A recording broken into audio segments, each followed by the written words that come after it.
उत्तर प्रदेश की सियासत इस समय गर्म है क्योंकि 2027 के अंदर उत्तर प्रदेश में विधानसभा के चुनाव होने हैं।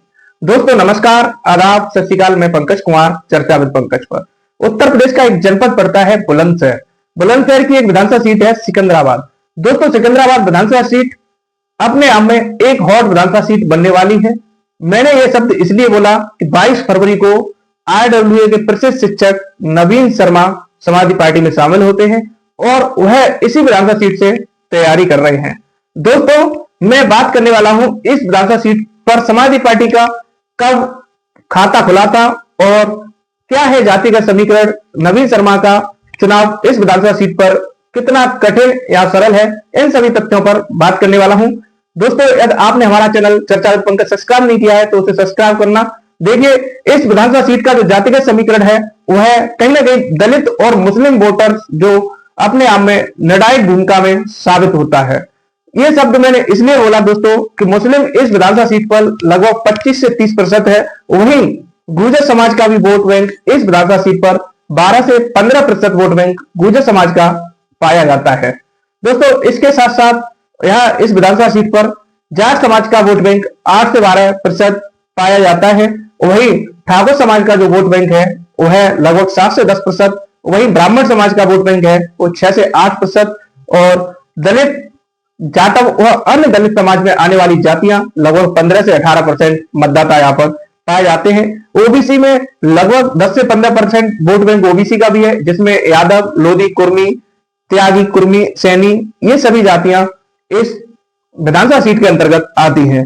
दोस्तों इस विधानसभा सीट पर यदि मुस्लिम और दलित और कुछ ओबीसी का यदि गठजोड़ होता है किसी उम्मीदवार के पक्ष में तो वह उम्मीदवार इस विधानसभा सीट पर मजबूत माना जाता है, क्योंकि यह तीन जो जातियां हैं इनका अपने आप में सिकंदराबाद विधानसभा सीट में एक अच्छा खासा वोट बैंक है।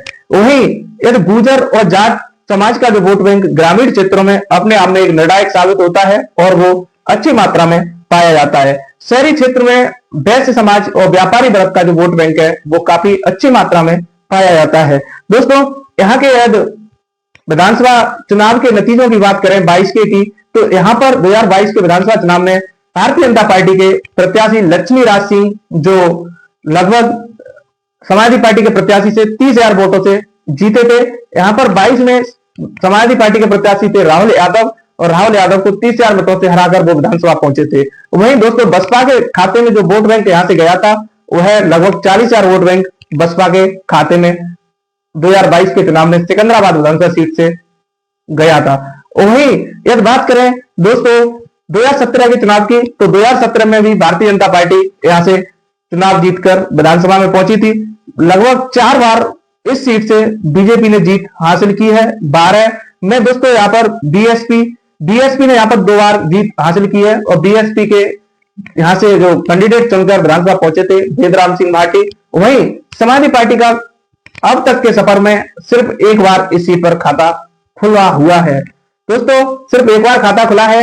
यहाँ से नरेंद्र सिंह भाटी समाजवादी पार्टी के प्रत्याशी चुनाव जीतकर विधानसभा पहुंचे थे। दोस्तों ऐसे में क्या होता है कि 27 के चुनाव में अपने आप में नवीन शर्मा एक शिक्षक और युवाओं में एक अच्छी पकड़ क्या भारतीय जनता पार्टी को टक्कर दे पाएगी या अन्य पार्टी राजनीतिक पार्टी के प्रत्याशी को समाजवादी पार्टी के लिए यह सीट कितनी आसान होती है या कठिन होती है, ये तो चुनाव के बाद पता चलेगा, परिणाम आने के बाद पता चलेगा। मगर वर्तमान समय में जो जमीनी स्तर पर नवीन शर्मा की पकड़ है या युवाओं में और छात्रों में, तो दोस्तों इससे यह लगता है कि एक अच्छा और कड़ा मुकाबला इस विधानसभा सीट पर भारतीय जनता पार्टी या अन्य किसी पार्टी के प्रत्याशी के साथ समाजवादी पार्टी के प्रत्याशी नवीन शर्मा जो संभावित प्रत्याशी हैं उनके बीच देखने के लिए मिलेगा।